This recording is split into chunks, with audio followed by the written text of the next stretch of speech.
이제 2018년이 한 달 남았습니다. 내년에 신앙생활을 어떻게 해야 될 것인가를 계획하고 준비하기 위해서 오늘부터 4주간에 걸쳐서 말씀을 전합니다.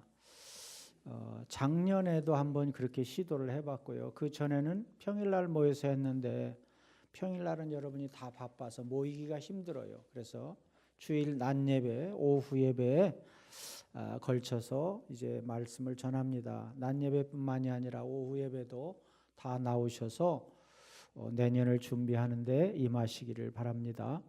오늘은 이제 세부적인 말씀을 하기 전에 전체적인 개요를 말씀드리려고 합니다. 갈렙이라고 하는 사람의 신앙을 통해서 우리가 내년도에 어떤 자세를 가지고 신앙생활을 해야 될 것인가를 말씀을 드립니다. 이스라엘 민족이 애굽을 떠나서 광야를 지나서 40년 만에 가나안 땅에 도착을 하게 돼요.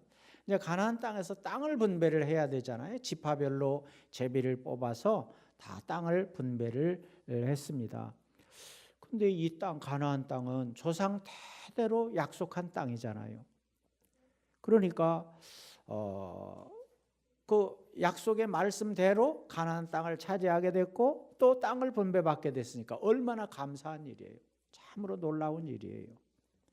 그런데 갈렙은 가만히 있어도 제비 뽑아서 땅을 분배받을 수가 있어요. 그런데 그러지 아니하고 지도자인 여호수아에게 나와서 제일 가파른 땅, 다른 사람이 별로 관심이 없는 그런 땅, 아낙 자손이 사는 땅. 아낙 자손은 아주 체격이 크고요, 힘이 강한, 그러니까 꼭 다윗과 골리앗 같다고 그럴까?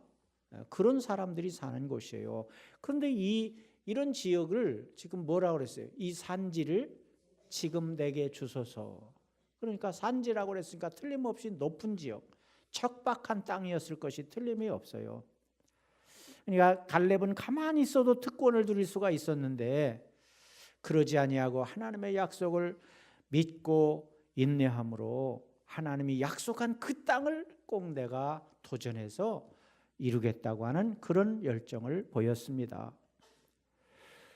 여러분 생각해 보세요. 장정만 60만이 나왔잖아요. 애굽에서 나왔어요. 근데 40년이 지나는 동안에 물론 세상 떠난 사람도 있겠죠. 근데 원론적인 그 인원만 따지면 59만 9,998명은 다 죽었어요. 2명만 남아서 들어왔어요. 물론 이제 그 후 세대들은 다 들어왔어요. 자, 그러니까 가나안 정복의 공로자잖아요. 공로자. 근데 전혀 내색하지 않고 자기는 제비 뽑아서 땅을 분배받지 아니하고 저 높은 산지를 내가 도전해서 개척을 하겠다 하는 거예요. 여러분 2018년은 우리가 정복해야 될 고지와 같아요. 여러분이 달려가야 될 광야와 같아요. 과연 우리는 이 한 해를 어떻게 살아야 될 것인가? 편안하게 뭐 이루어진 것만 누리고 살 것인가?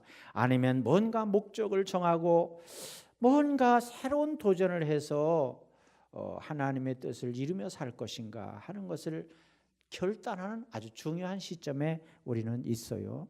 자, 그러면 이제 여기 갈렙이 하나님의 약속을 믿었다 하는 것은 45년 전으로 거슬러 올라가야 돼요. 45년 전으로 거슬러 올라가서 가데스 바네아라고 하는 곳에서 이제 마지막 가나안 정복을 위해서 파송을 받았던 12명의 정보원이 있어요. 각 지파에서 한 사람씩 차출을 해가지고 12명의 정보원을 보냈어요. 가나안 땅을 정복해야 되는데 어떤 방법으로 어떻게 해야 될 것인가? 전혀 가보지 않은 땅이니까 준비를 하기 위해서 그렇게 보냈는데 갔다 와서 10명의 정보원들은 우리가 정복할 수 없습니다. 그랬어요. 왜 그래요? 당연히 정복할 수 없지. 뭐 광야로 온 사람들이 뭐 군사훈련을 받았어요. 무기가 있어요. 아무것도 없잖아요. 그러니까 그들에 비하면 우리는 메뚜기와 같다. 그러니까 정복할 수 없다 그랬는데 유독 여호수아와 갈렙은 정복할 수 있다 그렇게 말했어요. 그럼 여호수아와 갈렙은 어떻게 해서 정복하겠다는 거예요? 아무것도 없지만 하나님이 함께 하시면 될 수 있다고 말한 거예요. 그러니까요, 여러분 보세요. 하나님은요, 많은 사람들이 그냥 택한 것이 아니라 두 사람의 믿음의 사람을 택하셨다고 하는 거예요. 이것이 하나님 앞에서 우리의 자세예요. 그러니까 광야에서 죽은 사람들은 믿음대로 죽은 거예요. 그죠?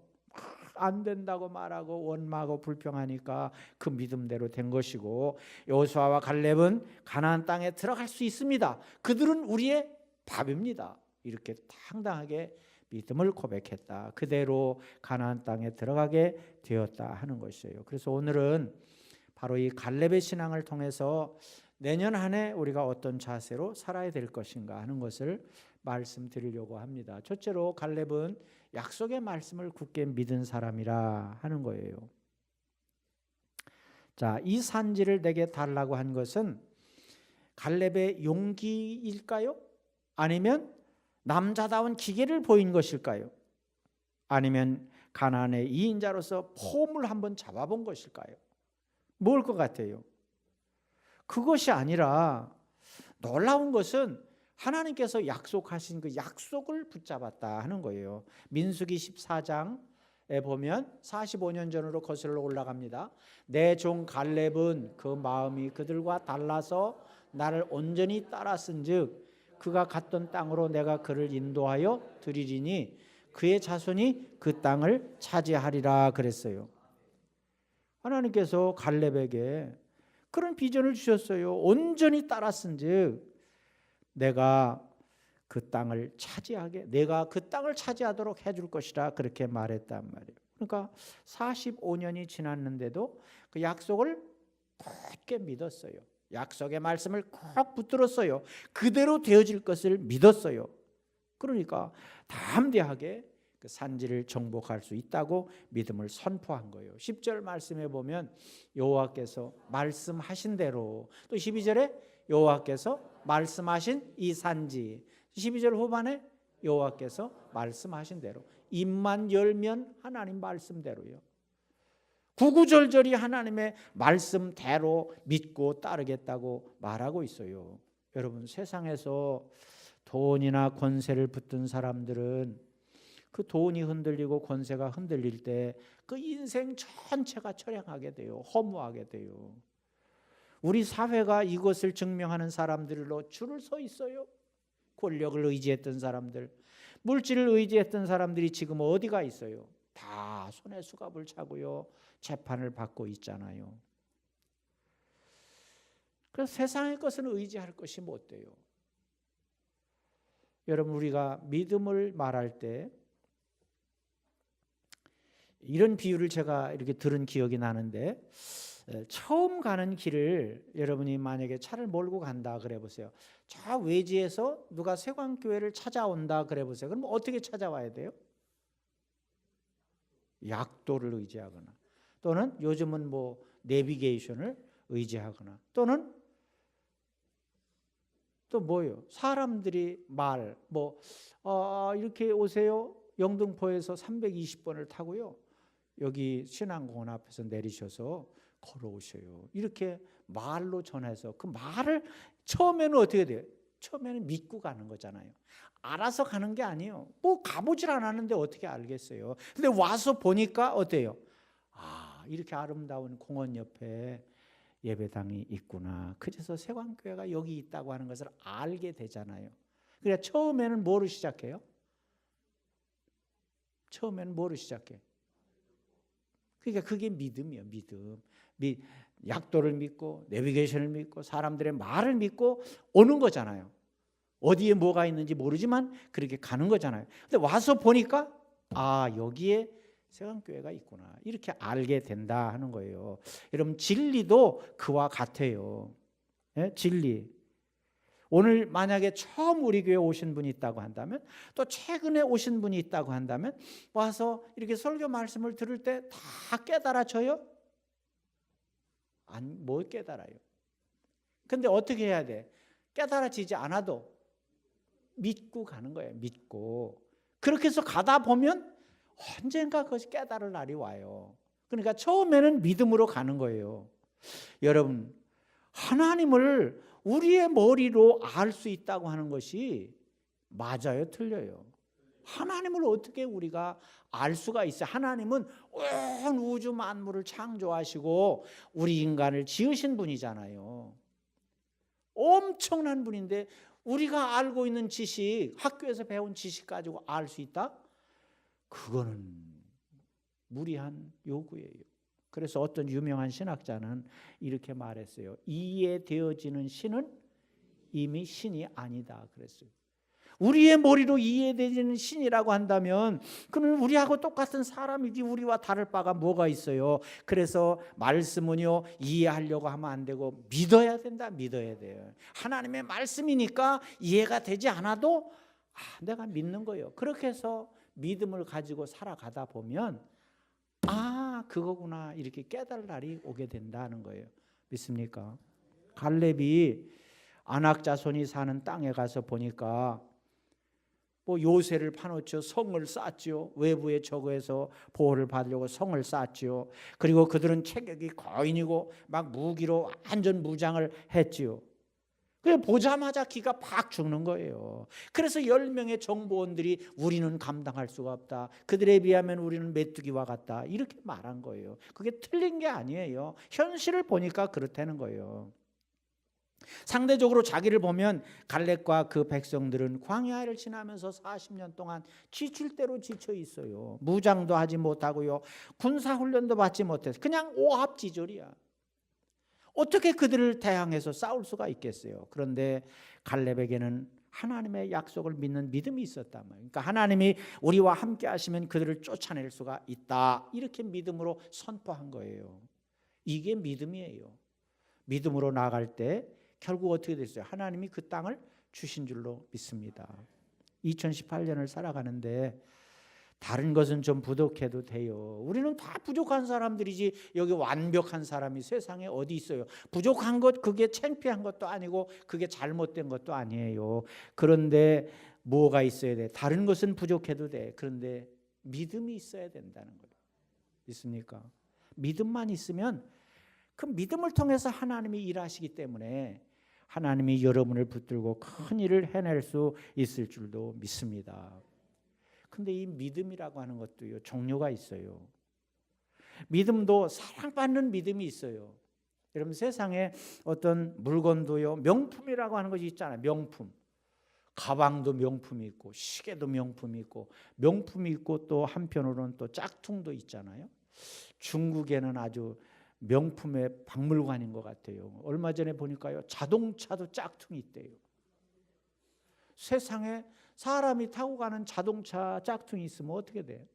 큰일 나는 건데 그런 것도 있다는 거야. 근데 여러분 믿음도요 두 가지로 나눌 수가 있어요. 여러분이 예수님을 영접하고 예수님이 내 인생의 주인이요 나의 구세주요 이렇게 믿을 때 여러분이 구원받게 되잖아요.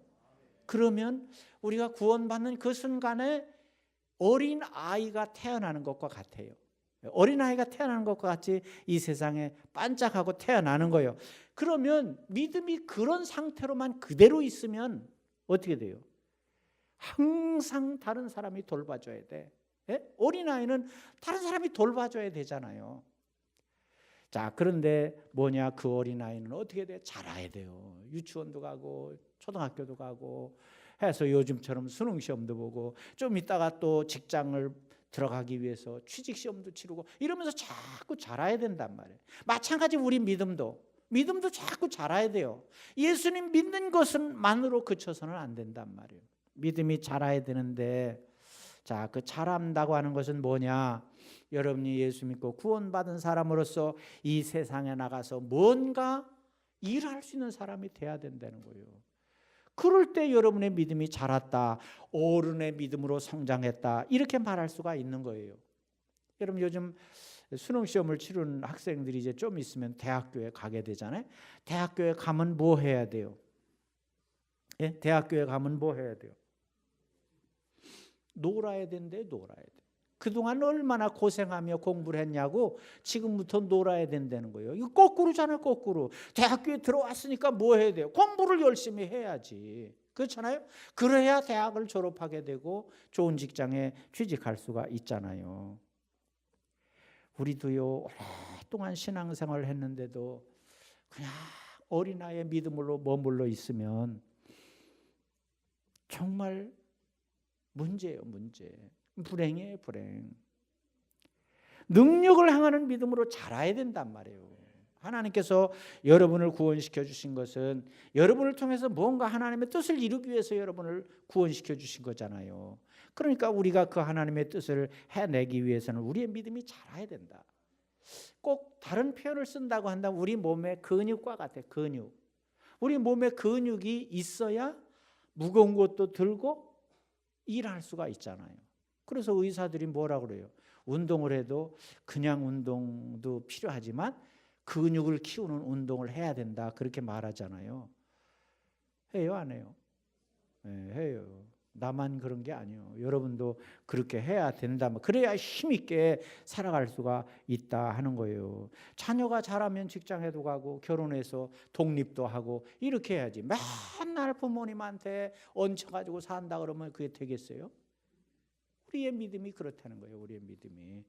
그래서 여러분의 믿음도 성장해야 된다. 그 성장하기 위해서 오늘처럼 설교 말씀을 듣고 집에 가서 성경도 읽고 기도도 하고 이렇게 해서 우리의 믿음이 점점 자라나게 되는 것이에요. 우리 2018년도에는 여러분 모두가 믿음이 자라서 그렇게 쓰임받는 여러분이 되시기를 바랍니다. 근데 이 믿음이라고 하는 것은요, 어떻게 자라는가? 믿음이라고 하는 것은 마치 쇳덩이와 같아요. 쇳덩이가 있어요. 그 쇳덩이 자체로는 쓸모가 있어요, 없어요? 쓸모가 없어요. 그렇기 때문에 이 쇳덩이를 막 그 뜨거운 용광로에 넣어가지고 녹이는 거잖아요. 녹여가지고 뭔가 필요한 용도에 따라서 망치로 두들기도 하고 잘라내기도 하고 그렇게 해서 뭔가를 만들어 가잖아요. 우리의 믿음도 그래요. 우리의 믿음도. 근데 우리를 용광로 속에 넣는다고 하는 것은 뭐냐? 여러분에게 어려운 문제가 생기는 거예요. 어려운 문제를 다 경험해 보셨죠? 지금까지 살아오면서 그것을 통해서 막 고통도 받고 시험도 들어서 막 고민도 하고 이렇게 하면서 우리의 믿음이 그걸 통과하면서 서서히 이렇게 자라게 되는 거예요. 그러니까 그게 마치 쇳덩어리가 용광로에 들어가는 것과 같다는 거예요. 여러분, 욥이라고 하는 사람을 우리가 떠올릴 때 믿음의 표준으로 삼고 믿음의 이상형으로 삼는 이유는 그는 뭐예요? 그의 믿음이 고난 속에서 잘 다져진 믿음이기 때문에 그래요. 요셉이라고 하는 인물을 훌륭하게 여기는 것은 많은 고난 속에서 그 믿음이 잘 연단되었기 때문에 그렇단 말이에요. 그렇다면 여러분도 어떻게 해야 돼요? 어려움도 겪고 시험도 당하고 그러면서 우리의 믿음이 서서히 성장해야 될 줄로 믿습니다. 근데 어떤 사람들은 어려운 일을 당했다고 훌쩍 도망가 버리고 말. 어디로 피난처로 숨었는가, 어디로 없어지고 말아. 그것이 아니에요. 오히려 그런 어려움이 왔다고 하는 것은 하나님이 나를 두들겨서 뭔가로 쓰시기 위해서 만들고 계시다고 하는 것을 여러분이 깨닫는 그런 여러분이 되시기를 바랍니다. 여러분, 온실에서 자란 나무와 높은 산에서 자란 나무는 달라요. 온실에서 자란 나무는요, 그냥 보기에는 이쁠지 몰라도 밖에 나오면 어떻게 돼요? 적응할 수가 없어요. 동물도 마찬가지야. 집에서 주인의 손길에 의해서 자란 동물과 야생으로 산에서 자란 동물은 차이가 있어요. 오늘 우리가 겪고 있는 이런 어려움도 연단의 기회로 삼고 믿음을 키워나갈 수 있는 여러분 모두가 되시기를 바랍니다. 그러니까 우리에게요, 약한 것이 문제가 아니에요. 믿음이 약한 건 문제가 아니에요. 중요한 것은 뭐냐? 믿음이 없는 게 문제예요. 믿음이 있다고 하는데, 자기는 믿음이 있다고 하는데 믿음이 없는 게 문제예요. 성경에 보면 겨자씨만한 믿음만 있어도 역사를 일으킨다 그랬죠. 겨자씨 얼마만해요? 씨앗 중에서 가장 작은 씨. 아이고, 겨자씨를 좀 가져올 걸. 가져와도 여러분에게 보여줘도 보이지도 않아. 그렇게 작아요. 근데 우리의 믿음이 그렇게만 있어도 역사를 일으킨다고 하는 거예요. 왜 그래요? 그 믿음을 통해서 하나님이 일하시기 때문에 그렇다는 거예요. 그러니까 하나님은 때로는 우리에게 사랑도 주시지만 때로는 고난도 주셔요. 그래서 시련의 강을 건너게 하고 시험의 산을 넘게 한다. 그래서 야고보서에 보면 너희가 여러 가지 시험을 만나거든 온전히 기쁘게 여기라. 이는 너희 믿음의 시련이 인내를 만들어내는 줄 너희가 알미라 그랬어요. 그러니까 그런 걸 통해서 우리의 믿음과 인격을 성장하게 해주셔요. 우리의 부족한 부분을 보충시켜 주시고 우리를 온전한 길로 인도하신다 하는 거예요.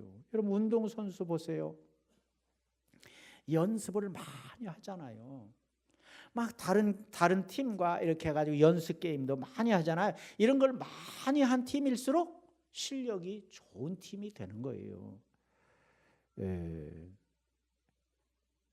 그와 같이 우리도 연단을 많이 거칠수록 금과 같은 믿음이 되어진다 하는 것이에요. 이런 구체적으로 한번 생각해 보겠습니다.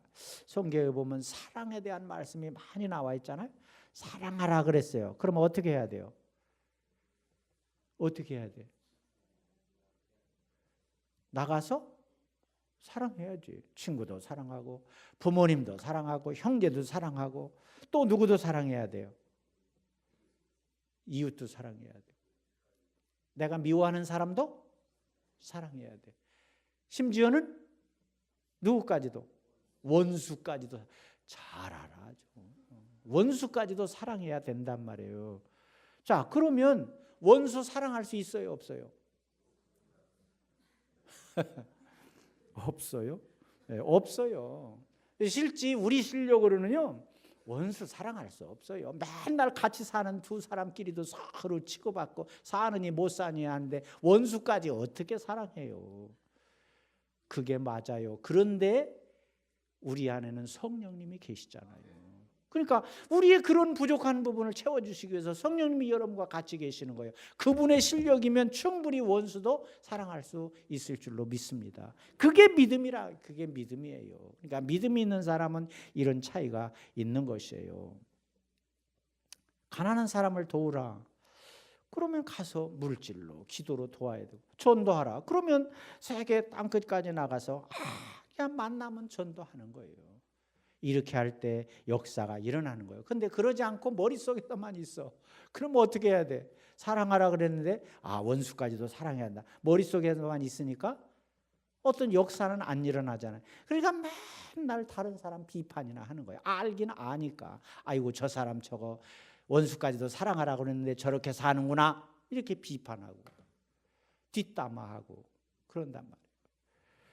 그럼 아무런 역사도 오히려 다른 것을 파괴하는 역사만 일으킬 수가 있다는 거예요. 그러니까 믿음이 있다고 하면서 행하지 않으면 이거는 죽은 믿음이라 그렇게 말했잖아요. 그래서 오늘 우리 2018년도에는 말씀을 머릿속에다만 넣어놓지 말고 막 가슴을 울리고 손과 발로 옮겨져서 부지런히 뛰어다니며 믿음대로 행하는 여러분들이 되시기를 바랍니다.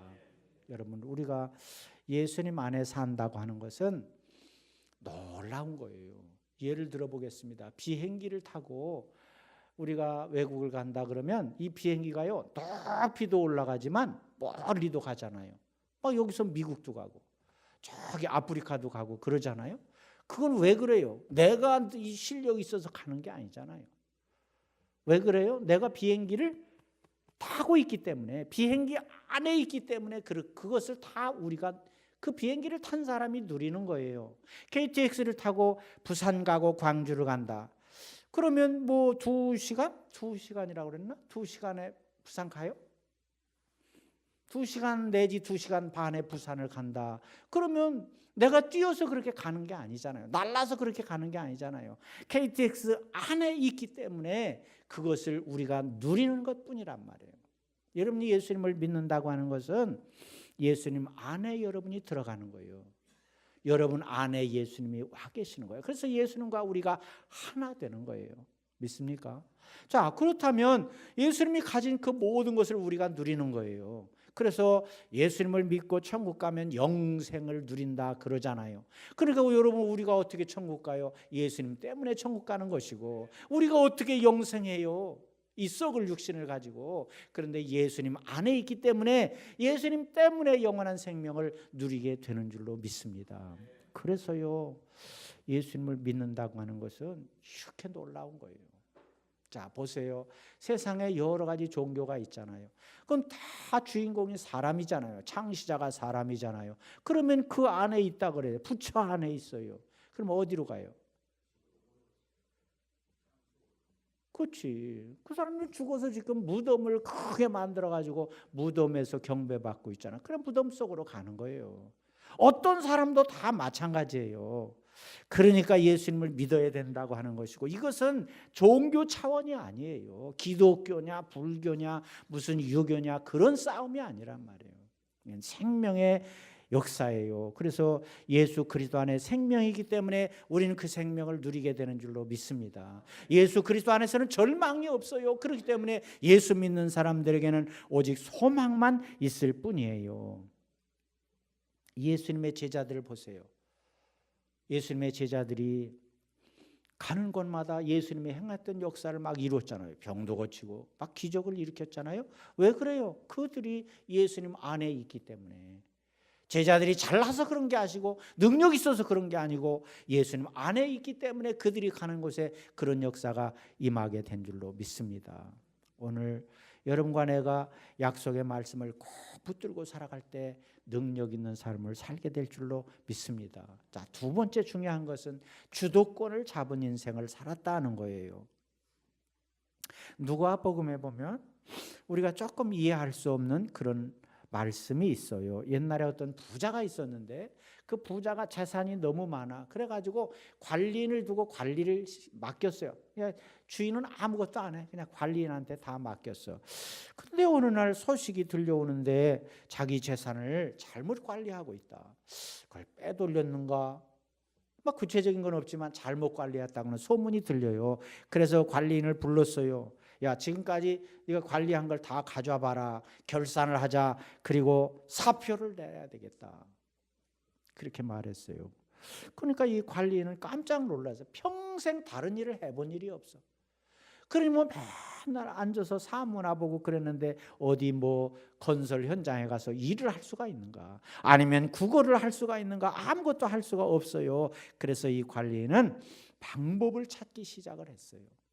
그래서 머리를 쓴 것이 뭐냐 그러면 많은 사람들이 주인을 대신해서 이제 이 사람에게 와서 계약서를 쓰고 돈을 빌려갔어요. 그리고 그 사람들을 부르는 거야. 100만 원을 빌려간 사람한테는 50만 원을 빌려갔다. 이렇게 문서를 조작한 거예요. 1000만 원을 빌려간 사람한테는 800만 원을 빌려갔다. 이렇게 문서를 조작하는 거예요. 그러니까 자기들한테 좋게 해주니까 그 사람들은 써요, 안 써요? 쓰지요. 여기 있는 분들은 안 쓸 것 같아? 써요, 안 써요? 쓰죠. 자기들한테 좋으니까. 그건 자기들은 잘못한 게 하나도 없으니까 쓰는 거예요. 자, 그런데 주인이요, 이 사실을 알고는 칭찬을 했다는 거예요.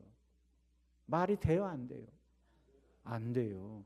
예수님께서도 이 비유를 통해서 우리에게 알리고자 하는 뜻이 계신 거예요. 자, 무엇이냐? 그렇다고 해서 예수님이 거짓말하며 살라, 남을 속이라 그런 이야기가 아니고, 그런 나쁜 것이 있지만 이 관리인이 한 잘한 것을 지금 찾아서 말씀하고 있는 거예요. 뭘 잘했어요? 미래를 예비할 줄 아는 지혜를 가지고 있다는 거예요. 그리고 두 번째로는 뭔가 그 인생을 자기가 주도권을 쥐고 적극적인 자세를 가지고 살려고 하는 마음이 있다고 하는 거예요. 어때요? 억지로 맞는 것 같아요? 아니, 그러니까 예수님이 하시려고 하는 뜻이 그것이라는 거예요. 사실 똑같은 상황에 여러분이 있다 그래 보세요. 이런 생각을 하기가 쉽지 않아요. 어때요? 이 관리인의 입장에서는 당장 가족들 먹여 살려야죠. 또 집 사느라고 은행에 대출 받았잖아. 그것도 뭐 불입금 또 있잖아요. 또 자녀들이 또 대학을 가는데 등록금도 마련해야 되잖아요. 직장을 잃는다고 하는 것은 정말 하늘이 노래지는 거예요. 아무런 대책이 없어. 답답해요. 자, 그때 이 종과 같이 하기가 그렇게 쉽지 않다. 우리는 대부분 일반적인 사람들은 어떻게 해요? 이 사람 저 사람 찾아다니면서 주인 원망하고 불평하는 거예요. 내가 그동안 주인을 위해서 얼마나 일해줬는데 주인이 나한테 이렇게 할 수가 있냐고 원망하며 불평하기 쉽다. 뭐 그래요, 안 그래요? 여러분은 당해보질 않았기 때문에 모를 것 같아요. 그리고 막연히 어떻게 되겠지. 아이 산 입에 거미줄 치겠어? 이렇게 아니라는 생각을 갖기가 쉽다는 거예요. 그리고 또 그동안 내가 도움 준 사람들이 얼마 많은데 그 사람들이 나를 설사 몰라라 하겠어? 그렇잖아요. 그 계약서를 받고 쓴 사람들이 있잖아요. 몰라라 하겠어? 이러면서 막연한 기대를 가지기가 쉽다는 거예요. 그러나 여러분, 인생은요 우연이 되지 않아요. 자고 나면 까꿍하고 기회가 찾아오지 않아요. 그래서 관리인은 미래를 준비하는 지혜를 발동했다 하는 거예요. 이것을 가르치고 있는 것이에요. 자, 광야에서 1세대가 다 죽고 여호수아와 갈렙만 들어왔잖아요. 그냥 세상적으로 말하면 2인자요. 그러니까 어떻게 돼요? 내 공로가 얼만데 가만히 있어도 명령만 내리려고 했을 수도 있다는 거예요. 그리고 또 최고의 지도자가 여호수아잖아요. 여호수아는 어떤 관계예요? 12명의 정보원이 갈 때 동기생이잖아요. 정보원 동기생이잖아요. 두 사람만 지금 살아남은 거잖아요. 그러니까 얼마나 가까운 사이예요. 그런데 나를 몰라라 하겠는가? 가만히 있어도 아랫사람 동원해가지고 다 해줄 것이다. 이런 특권을 주장하지 않았다고 하는 거예요. 그러면서 갈렙은 주도권을 쥐어 자기가 주도권을 쥐고 나는 제비뽑기 하지 않겠다. 나는 저 산지를 달라. 나한테 달라. 다른 사람들이 가고 싶지 않은 그곳을 달라. 헤브론에 거주하고 있는 아낙 자손들은 힘이 세다고 그랬잖아요. 모든 것이 준비된 사람들이라고 그랬잖아요.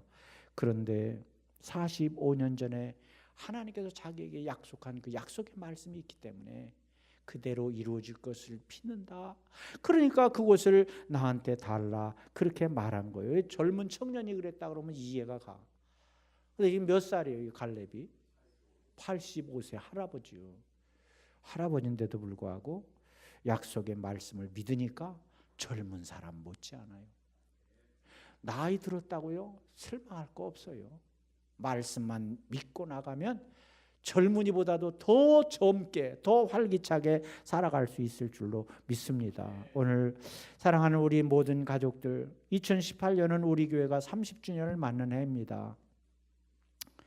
29년이나 30년이나 뭐 다를 게 뭐가 있겠어요. 그런데 30주년이라고 하는 어떤 특별한 의미를 부여해서 야, 이제 우리도 뭔가 새로운 도약의 기회를 잡아야 되겠다. 이거는 목사 혼자 되는 것이 아니고 중직자들만이 되는 것이 아니고 여러분 모두가 그런 마음을 가지고 새롭게 도전하는 그런 한 해가 되시기를 바랍니다.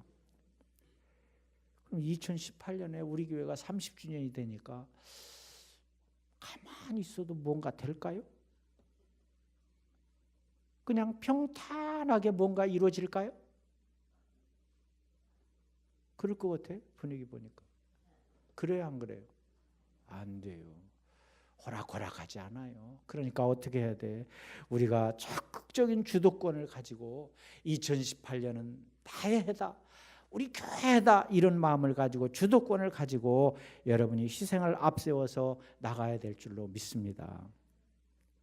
우리는요, 세상에 끌려다니면 안 돼요. 여러분이 세상을 어떻게 해야 돼요? 끌고 가는 자가 돼야 된다. 왜 그래요? 하나님께서 그런 사명을 주셨기 때문에 주도적으로 끌고 가는 자가 돼야 된다. 하나님의 뜻대로 여러분이 끌고 가는 자가 돼야 된다는 거. 그래서 주도권을 쥐어야 돼. 여러분 친구들끼리 모였어요. 누가 주도권을 잡아요? 예? 말 잘하는 사람이 잡지 뭐. 말 잘하는 사람. 그냥 이 친구들이 모였어. 갔다 와 보면 난 한 게 아무것도 없어. 말 잘하는 그 사람에 의해서 그냥 끌려다니다 온 거야. 또 어떤 사람? 돈 많은 사람. 식대도 다 내고 그 사람에 의해서 끌려다닌다. 또 어떤 사람? 뭐 직장이 뭐 대기업이라든가 또 그런 사람의 기가 눌려가지고 이렇게 끌려다니기가 쉬워요. 그러나 여러분 중요한 것은 하나님의 사람들은요, 하나님이 백그라운드가 있기 때문에 어떤 사람 앞에서도 여러분이 주도권을 쥐어야 돼요. 믿습니까? 네? 믿습니까? 네, 그래요. 그 주도권을 쥐는 여러분들이 되시기를 바랍니다. 마지막으로 순종의 사람이었다는 거예요. 자, 예전 성경에는 나와 함께 올라갔던 내 형제들은 백성의 간담을 높게 하였으나 나는 나의 하나님 여호와를 온전히 쫓았으므로, 온전히 쫓았다. 이거는 상당히 어떻게 보면 교만한 말같이 들리기가 쉽잖아요. 근데 우리가 지금 쓰고 있는 개역 성경에는 나는 내 하나님 여호와께 충성하였으므로 그렇게 번역하고 있어요. 자, 이 고백은 갈렙이 교만해서 그런 것이 아니고 하나님의 뜻에 성실하게 순종한 자로서의 간증을 말하는 것이에요. 하나님 말씀에 순종했더니 이런 복이 주어졌다. 그러니까 갈렙의 해같이 빛나는 믿음을 보게 돼요. 고린도전서에 보면 바울이 너는 나를 본받는 자가 되라 이런 말이 있어요. 이거 상당히 교만한 말같이 들리잖아요. 그냥 보면. 근데 이것은 교만한 것이 아니고 고린도 교회 성도들에게 내가 예수님의 본을 받아서 오직 한 길로만 따라갈 것이니까 너희는 그런 나를 본받고 따르라, 그런 의미예요. 그냥 나를 따르라고 하는 것은 뭐 나폴레옹이나 이런 사람들처럼 자기를 내세우고 자기의 공로를 내세우고 그런 것이 아니라 나는 오직 예수님뿐입니다. 예수님의 뒤를 쫓아가니까 당신들도 그 뒤를 쫓으시오, 이런 의미를 가지고 말한 것이에요. 여러분, 이스라엘 백성들이 광야를 지나면서 얼마나 불평하고 불순종했습니까? 근데 갈렙은요, 그런 분위기와는 상관없이 순종했어요. 여러분도요, 지금 여기서 예배를 드릴 때는 믿습니까? 그러면 아멘 하기도 하고 아주 뭔가 이룰 것 같아. 근데 이렇게 하기는 쉽단 말이에요. 근데 막상 흩어져서 가정으로 돌아가고 직장으로 돌아가고 사업장으로 가서 세상 사람들 막 자유분방하게 살아가잖아요. 할짓 못할짓 다 해가면서 자유분방하게 살아가는데 거기서 나만 오직 하나님만 믿고 따라가기가 쉬워요, 어려워요? 쉬워요? 어렵대요. 어려워, 사실이요. 솔직한 고백이에요. 쉽지가 않아요. 그런데 갈렙은 보세요. 두 사람만 하나님 말씀 따르는 거잖아. 나머지는 다 원망하고 불평하는 거잖아. 그런데도 이 갈렙은 믿음을 지켰어요. 그러니까 이 갈렙과 여호수아가 주도권을 잡고 그들을 가나안 땅으로 인도했다. 여러분 보세요. 얼마나 외로웠겠어요. 얼마나 답답했겠어요. 두 사람뿐이니까. 그래도 하나님은 그 두 사람의 편을 들고 그들을 가나안 땅으로 인도하신 줄로 믿습니다. 네. 다시 한번 우리 성경을 봉독하면 민수기 14장 내 종 갈렙은 그 마음이 그들과 달라서 나를 온전히 따랐은즉 그가 갔던 땅으로 내가 그를 인도하여 드리리니 그의 자손이 그 땅을 차지하리라 그랬어요. 여기 온전하게 쫓았다고 하는 것은 하나님께서 만족하실 정도로 넉넉하게 순종을 했다, 그런 뜻이에요.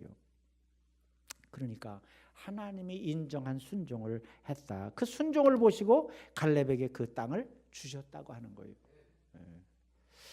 여러분 2018년을 맞이하면서 결전의 자세를 갖추는 여러분이 되시기를 바랍니다. 그릇을 잘 준비하시기를 바랍니다. 자, 약속의 말씀을 굳게 믿고 주도권을 잡고 순종하며 사는 여러분이 되신다면 교회 역사를 새롭게 만드는 여러분이 될 줄로 믿습니다. 자, 여러분이 이제 대답해 보세요. 일을 해도 세월은 가요. 일을 안 해도 세월이 가요, 안 가요? 가요. 일을 안 하면 세월이 멈춘다 그러면 안 해도 돼요. 근데 일을 해도 가고 안 해도 가잖아요. 일을 하면 내가 막 힘을 써야 되니까 늙어질 것 같아. 근데 일을 안 하면 젊음 그대로 있을 것 같아. 어느 게 맞아요? 일을 안 해도 얼굴에 주름살이 지고 몸에 힘이 없어지고 그런 거 맞잖아요. 해도 늙고 안 해도 늙어. 해도 세월이 가고 안 해도 세월이 가. 그러면 어떻게 살아야 되겠어요? 기왕에 세월이 가는데 열심히 일하며 살아야 되죠. 기왕이 늙는데 열심히 일하며 늙어야지. 일도 안 하고 늙기만 했다 그러면 얼마나 억울해요. 그래서 우리 내년도에는 새로운 마음을 가지고 열심을 다하는 그런 여러분들이 되시기를 바랍니다. 그래서 뭔가는 새로운 목적을 가지고 도전해야 돼요. 도전할 목표가 없다 그러는 분들은 저를 찾아오세요. 제가 도전할 목표를 제시해 드릴 거예요. 그러니까 열심을 다해서 일하는 여러분이 되시기를 바랍니다. 뭐 나이 85세 갈렙이 그런 마음을 가졌다고 한다면 여러분이 뭐 나이가 무슨 소용이 있어요. 나이는 아무 우리 말에 뭐 있죠? 나이는 숫자에 불과하대요. 숫자에 불과. 나이는 숫자에 불과해요. 믿음이 있는 사람에 한해서 그런 말을 할 자격이 있는 거예요. 그래서 여러분 모두가 우리 2018년을 정말 새로운 마음으로 도전하고 이루는 여러분들이 다 되시기를 축원합니다. 기도하겠습니다.